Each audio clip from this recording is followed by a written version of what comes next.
The accident with the milk tankers in no way affected Alice's performance on the railway. She dutifully tackled goods and passenger trains without complaint. It wasn't long before Alice met Bill and Ben at the China Clay Workings.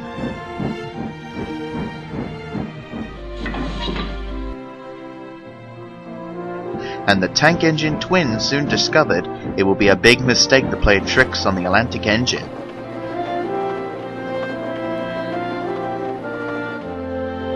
Not long ago, the Fat Controller had purchased Pip and Emma from the other railway to handle the express to London, since the other railway had taken down all their water towers and coal hoppers. But in case that the HST fails, the Fat Controller schedules Gordon to take the express to Barrow, and from there a diesel takes the passengers on to London. Gordon liked Pip and Emma, but he detested the idea of diesels taking the express to London.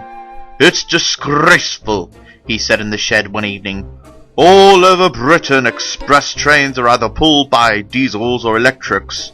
People come to our railway to travel behind real engines, and what happens? Our passengers have to settle with travelling between two high-speed diesels to London.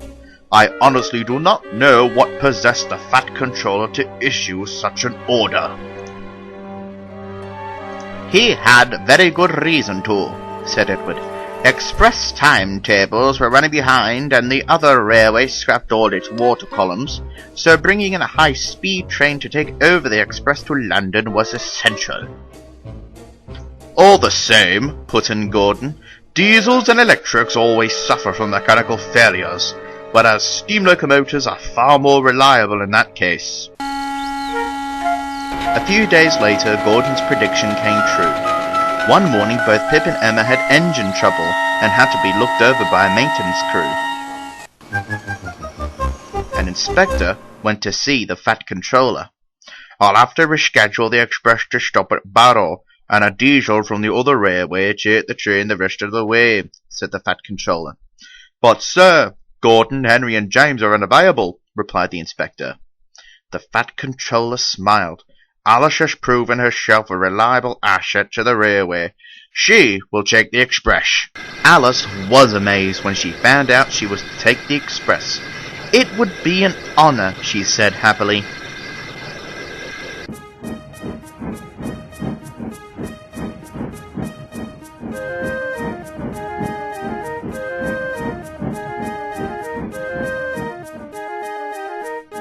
At the big station, the passengers began to crowd the platform. As Alice backed down onto the coaches, people gazed in awe and took photographs as she was coupled to the coaches. The Fat Controller would also be travelling on the express. "Do your best, Alice," called the Fat Controller. Soon the clock struck the hour, the guard waved his green flag, and with a shrill whistle, Alice took up the strain and slowly pulled the express out of the station.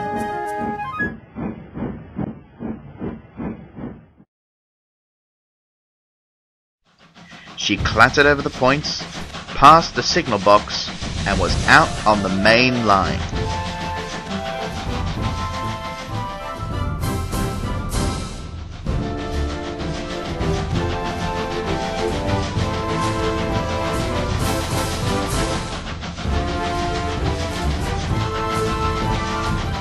"It's nice to run on long stretches of line again," Alice hummed to herself. She soon stormed up Gordon's Hill.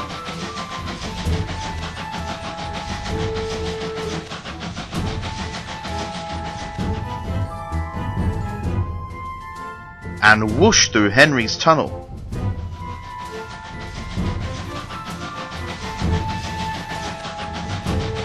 As Alice would pass through a station, she would let out a long and loud whistle.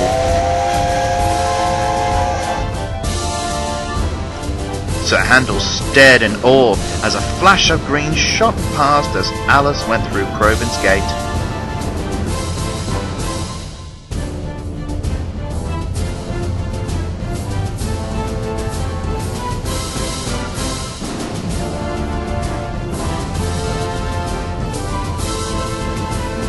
They reached Barrow in record time.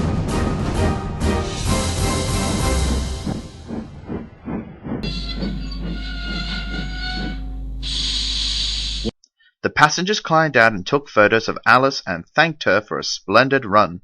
"Well done indeed, Alice," said the Fat Controller proudly. "You certainly handled that run beautifully. I'm glad I brought you to my railway." And with a tip of his hat, the Fat Controller walked along the platform and boarded his next train.